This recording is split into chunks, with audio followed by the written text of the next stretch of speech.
Here's what I use to make my nail bolts for the Toothpick Crossbow.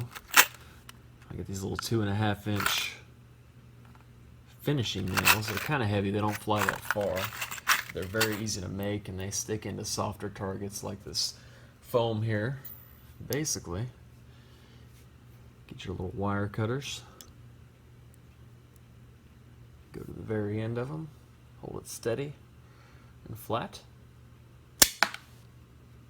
Just chop the end off. And you can smooth these out and put a notch in here as well.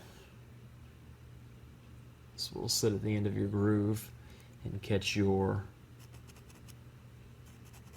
little band on its way out.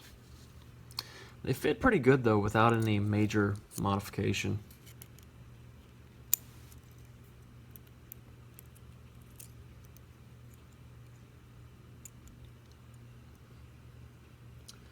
They sit just like that. Now you can smooth them up and everything else, but they work pretty good. So you can also sharpen the tip a little more to get more of a needle point so it sticks in better. They're a little heavy, they don't fly super far, but for stuff fairly up close, you can have some good ammo for cheap with these. I think it's like $1 for this whole package at the local Walmart. Not bad.